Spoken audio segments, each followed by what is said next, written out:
A filosofia tem, sim, uma série de pontos em comum com a ciência. Antes de mais nada, seus procedimentos são racionais, o mais das vezes. O mais das vezes, a filosofia opera, então, com a razão. A razão é algo que é definido de maneira diferente, conforme os autores. Alguns autores, na modernidade, vão definir a razão como cálculo. E a razão vai, então, tender cada vez mais a pegar as características da conta, da soma, da subtração, da multiplicação, da divisão. Alguns consideram que essa característica da razão como conta é uma diminuição da razão, ou uma diminuição do pensamento. Perde-se com isso alguma coisa do que ele teria de forte. Heidegger, por exemplo, vai insistir que pensar, isso ele fala no livro, o que se chama pensar? Veja já o título, que é um título que lança uma certa ambiguidade, quer dizer, o que significa pensar, o que se chama pensar, não é algo que nós possamos definir de uma vez só. E a definição dele vai ser, em larga medida, negativa. Pensar é mais do que a razão. Pensar não é apenas raciocinar. Pensar não é apenas calcular. E, no entanto, o mais fácil para nós é uma noção de pensamento que seja cálculo, com a qual podemos lidar de uma maneira relativamente fácil, porque estamos acostumados, até no planejamento do futuro, e isso vocês que trabalham em empresas ou organizações sabem melhor do que eu, a planejar, a calcular, a utilizar indicadores, a fazer deles uso para uma avaliação, para uma prospecção, para uma projeção. Pois bem, a tese de Heidegger é, isso não esgota a ideia de pensamento. Pensar é mais do que isso.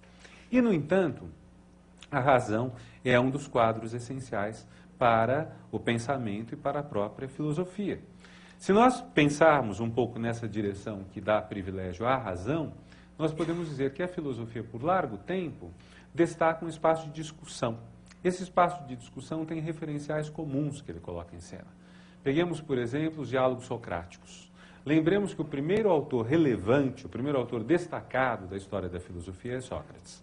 Claro que nessa altura podem dizer, bom, mas há todos os pré-socráticos. Mas o próprio nome pré-socrático indica que eles, infelizmente, passaram a ser conhecidos muito mais pelo que vem depois do que por eles próprios.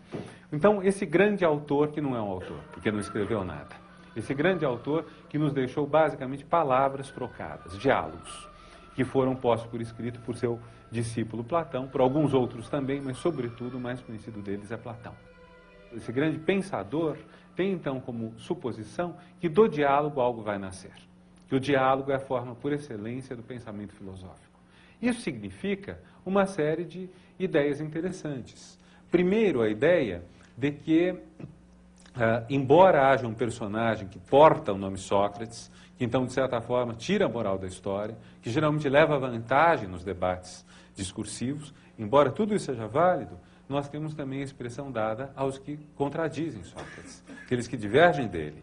E esse diálogo é de tal ordem que até aquele que está numa posição subalterna na sociedade grega, o escravo, também é dotado de razão, também é capaz de dialogar, também pode, através de perguntas e respostas bem colocadas, chegar a resultados importantes da geometria. Há, portanto, no diálogo uma certa igualdade. Há, portanto, no diálogo entre os interlocutores um reconhecimento de importância recíproca.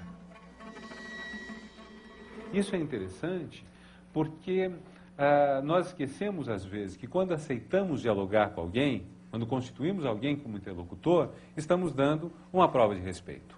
Nós podemos manipular, podemos tentar seduzir o outro no discurso, podemos utilizar algum tipo de golpe baixo no diálogo, mas, apesar disso tudo, há uma ideia interessante que é a ideia da igualdade, a ideia da aceitação da interlocução.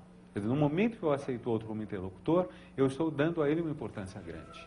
Há um momento da história romana, antiga, em que os plebeus brigam com os patrícios, com os nobres, e se retiram para um monte onde fazem uma das primeiras greves da história, provavelmente. Recusam-se a servir à nobreza romana.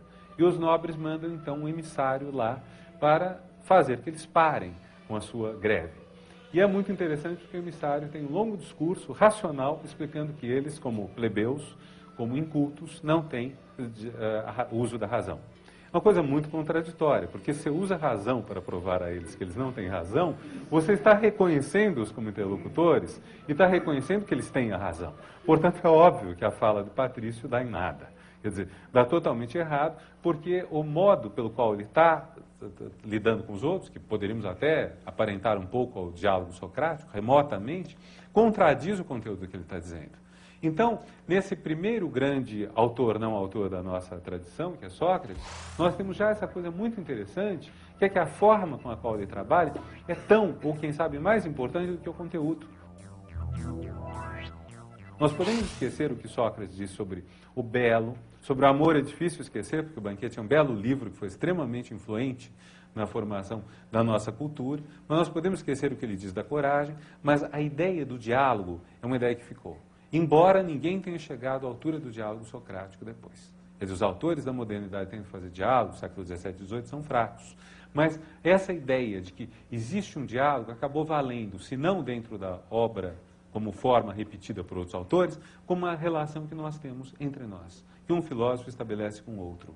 É como se a desigualdade fosse temporária, é como se a desigualdade fosse secundária. Ela existe, mas o essencial é essa participação de todos em algo que é universal, em algo que tem a ver com a razão. Vocês veem aí que nós temos quase um nascimento, que tem bastante em comum com a ciência, mas aqui também conviria fazer uma certa diferença em relação à ciência. O que é diferente da filosofia em relação à ciência? Talvez seja o fato da filosofia ser uma das humanidades. A filosofia fica numa posição, de certa forma, cavaleiro entre as ciências humanas, das quais a aproxima a razão, e as artes e a literatura, das quais nos aproxima uma série de outras características que eu vou rapidamente esboçar. Na ciência, em última análise, a história não conta tanto. A história da física não faz parte da física. A história da física faz parte da história.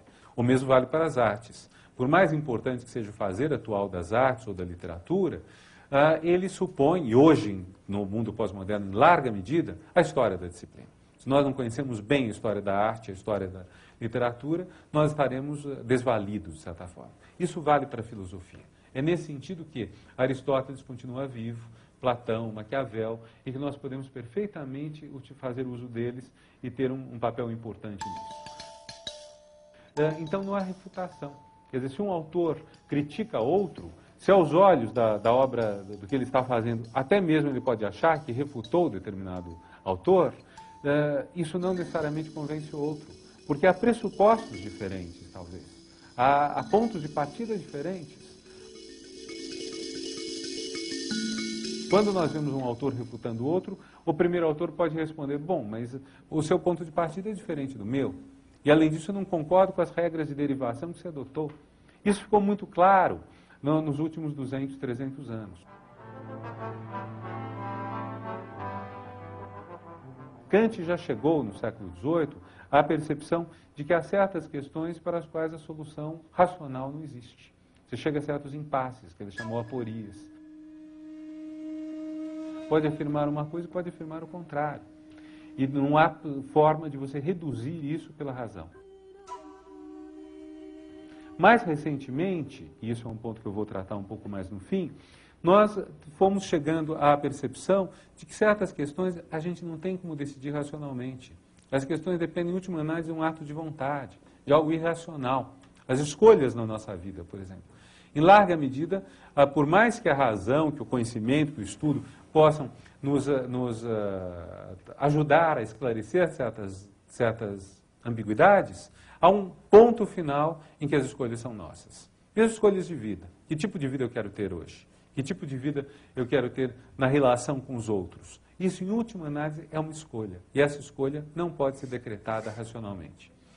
Então, a ideia de que da discussão nasce a luz, a ideia de que uma razão universal ou algo do gênero nos permite chegar a um resultado final é muito complicada, é muito difícil. E aqui há uma distinção que é importante a gente colocar um pouco em cena, que é a discussão entre o que nós chamamos a filosofia e algo que a filosofia constrói como uma espécie de espantalho, que ela denigre muito, que é o chamado senso comum. Quase todo filósofo dos últimos séculos tem, em algum momento, um ataque ao senso comum. Mas é interessante que a própria palavra senso comum tem dois sentidos diferentes, conforme a gente a pronuncia em inglês ou em francês. Common sense, em inglês, é um termo nobre. Common sense é algo que se valoriza. Se vocês forem ler a filosofia anglo-saxônica, vocês verão que o common sense é uma coisa boa. não está longe, que em inglês fala common sense, do que nós chamamos nas línguas latinas o bom senso. Não está longe. O common sense é, então, um equilíbrio que indica que a sociedade pensa mais ou menos do mesmo modo, por isso que é um senso comum, entre várias pessoas, é uma comunidade de pensar. Isso é bom, ou pelo menos aceitável. Em francês é o contrário. Em francês,